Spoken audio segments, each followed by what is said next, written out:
آمنہ کے لال کو یتیم سمجھ کر سب نے چھوڑ دیا کہ یہ بچہ تو یتیم ہے، اس گھر سے ہمیں کیا ملے گا، اس کا تو باپ ہی نہیں ہے بچے کا۔ اور جب مائی حلیمہ کو آخر میں مکہ میں پہنچی، پتہ چلا کہ ایک ہی بچہ ہے، باقی بچے تو سب لے گئی عورتیں، اور وہ بھی یتیم ہے۔ مائی حلیمہ نے کہا چلو اگر اس گھر سے مال نہیں ملے گا، یتیم کی پرورش کا ثواب تو ملے گا۔ چلی گئی یہ سوچ کے، اور بی بی آمنہ سے کہا کہ اپنا بچہ تو مجھے دکھاؤ۔ بی بی آمنہ نے کہا کہ پہلے بھی عورتیں آتی رہی ہیں، دیکھ کے چلی گئی ہیں، یہ بچہ یتیم ہے، اور وہ سن کے چلی گئی ہے۔ مائی حلیمہ نے کہا کہ نہیں، میں چھوڑ کے نہیں جاؤں، مجھے دکھاؤ تو صحیح۔ دکھایا۔ مائی حلیمہ نے بچے کو اٹھا کے اپنے سینے سے لگایا، جب اپنی چھاتی سے لگایا، اپنا دودھ آمنہ کے لال کے منہ میں دیا تو مائی حلیمہ کی چھاتیوں میں دودھ آ گیا حضور کی برکت سے۔ چھاتیاں خشک ہو چکی تھی، چھاتیوں میں دودھ نہیں تھا، غربت کی وجہ سے فاقوں کی وجہ سے چھاتیوں میں دودھ خشک ہو چکا تھا۔ جب اپنا دودھ آمنہ کے لال کے منہ میں دیا تو دودھ آ گیا چھاتیوں میں۔ مائی حلیمہ سمجھ گئی کہ بچہ یہ برکتوں والا۔ بی بی آمنہ سے کہا کہ مجھے منظور ہے، میں اس بچے کو لے جانے کے لیے تیار ہوں۔ لے آئی، اپنے خیمے میں آ کے اپنے شوہر حارث کو کہا کہ حارث یہ بچہ ہے تو یتیم لیکن ہے برکتوں والا۔ حارث نے کہا کہ حلیمہ تجھے کیسے پتا چل گیا اتنی جلدی کہ یہ بچہ برکتوں والا ہے؟ ابھی تو لے کے آ رہی ہے اور تو کہہ رہی ہے کہ یہ برکتوں والا ہے، تجھے کیسے پتا چل گیا؟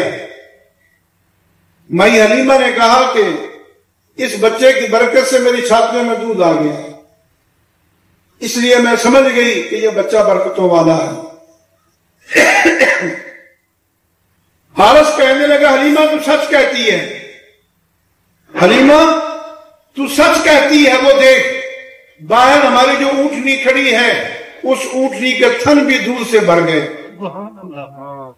یہ بچہ ہمارے خیمے میں آیا، برکتیں ساتھ آ گئی ہیں، اللہ کی رحمتیں ساتھ آ گئی ہیں، اونٹنی کے تھن دودھ سے بھر گئے۔ حارث نے، مائی حلیمہ کے شوہر نے اونٹنی کا دودھ نکالا، خود بھی پیا، پیٹ بھر کے پیا، مائی حلیمہ کو بھی پلایا۔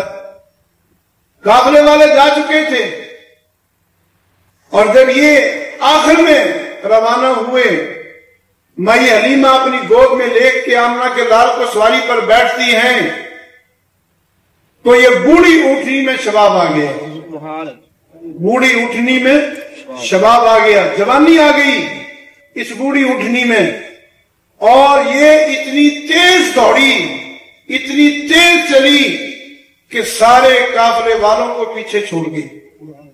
جب قافلے والوں کے پاس سے گزری، قافلے والوں نے کہا کہ حلیمہ یہ سواری وہی ہے؟ فرمایا کہ ہاں سواری وہی ہے، یہ سوار بدل گیا ہے، یہ سوار برکتوں والا ہے، یہ سوار رحمتوں والا ہے۔ حضور کی برکت سے اس اونٹنی میں جو جوانی آئی حضور کی برکت سے آئی۔ مائی حلیمہ جب گھر میں گئی، اپنی بیٹی شیمہ کو کہا کہ بیٹی اس اونٹنی کو مال والی حویلی میں جا کے باندھ دو۔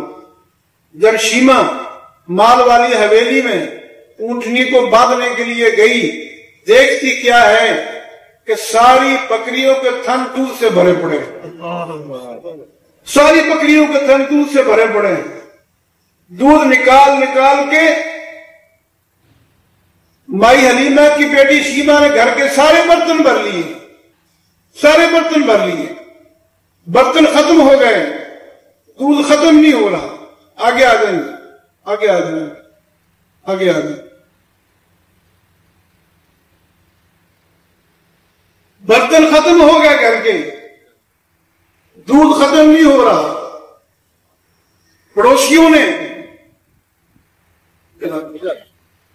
پڑوسیوں کو آواز دی کہ بھائی دودھ چاہیے تو دودھ لے لو۔ انہوں نے کہا کہ تمہارے گھر میں اتنا دودھ کہاں سے آ گیا؟ کہا کہ ہمارے گھر میں یہ بچہ برکتوں والا آ گیا، اس وجہ سے ہمارے گھر میں اللہ کی برکتوں نے، اللہ کی رحمتوں نے ڈیرے ڈال دیے۔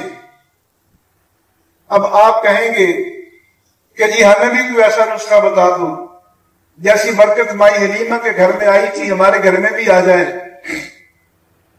مائی حلیمہ تو آمنہ کے لال کو اٹھا کر اپنے گھر لے گئی تھی، ہم تو آمنہ کے لال کو اٹھا کر اپنے گھر میں نہیں لا سکتے، لیکن ایک بات طے ہے، آج بھی جس گھر میں اللہ کے نبی کے طریقے زندہ ہوں گے، جس گھر میں اللہ کے نبی کی سنتیں زندہ ہوں گی، آج بھی اس گھر میں اللہ کی رحمتیں برکتیں نازل ہوں گی۔ اور جس گھر سے اللہ کے نبی کی سنتوں کے جنازے نکلیں گے، جس گھر میں اللہ کے نبی کے طریقے ذبح ہوں گے، اس گھر میں لاکھوں نہیں کروڑوں بھی آئیں گے تو برکت نہیں ہوگی۔ ہم اگر چاہتے ہیں کہ ہمارے گھروں میں اللہ کی رحمتیں نازل ہوں، اللہ کی برکتیں نازل ہوں، ہماری زندگی اچھی گزرے، تو پھر ہم اللہ اور اس کے رسول کے احکامات جو ہیں ان پر عمل کرنے والے بنیں، اللہ کے رسول کے طریقوں پر چلنے والے بنیں۔